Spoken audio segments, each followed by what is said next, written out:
안녕하세요. 오늘의 당번 이인혜입니다. 민주당과 대한민국 정치를 가장 정확하게 전달하는 MTV 방송반 지금 바로 시작합니다. 끝까지 함께 해주세요. 좋아요, 구독, 알림 설정은 기본.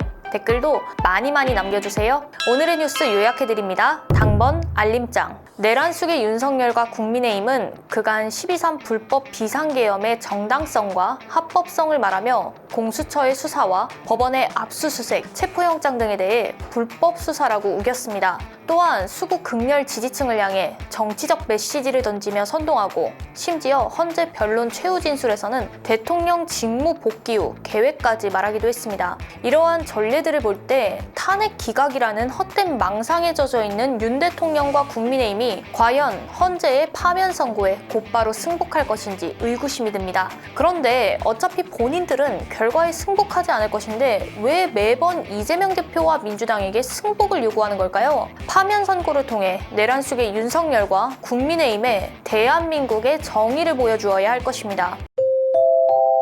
오늘은 제주 4.3 사건 77주년입니다. 1947년 제주도에서 열린 3.1절 기념식에서 기마경관의 말에 치여 사망한 어린이의 억울한 죽음에 항의한 사람들을 진압하겠다며 경찰이 총을 쐈고 죄 없는 민간인 6명이 숨졌습니다. 이후 이승만 정권은 제주도를 붉은 섬으로 낙인 찍고 군인, 경찰, 우익 기독교단체, 서북청년회를 파견해 대대적인 민간인 학살을 자행했습니다. 너무나도 참혹하고 안타까운 역사입니다. 그러나 77년이 지난 지금까지도 제대로 된 진상규명과 제주 4.3 희생자들과 유족들의 명예회복은 이루어지지 않고 있습니다. 심지어 역사적 진실은 외면한 채 4.3을 좌익 폭동으로 폄훼하고 망언을 내뱉는 이들이 활개치고 있습니다. 명확한 진상규명을 통해 제주도민들의 서리 깊은 한이 사라지고 명예가 회복되길 소망합니다.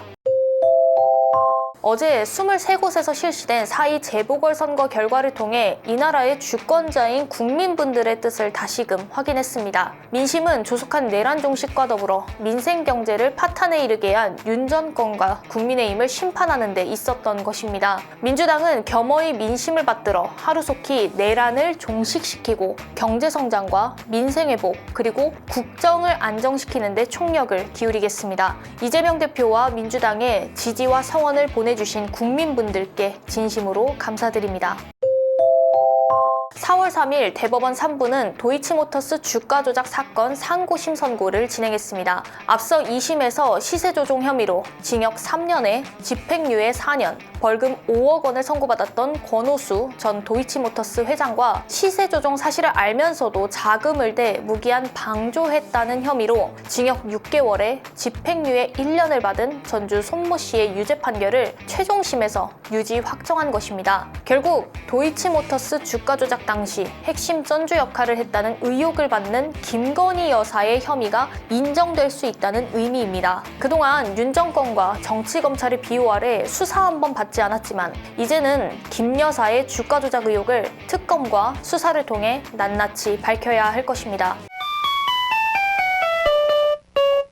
민주당 뉴스 브리핑 내일 다시 찾아뵙겠습니다. 지금까지 이인혜였습니다. 감사합니다.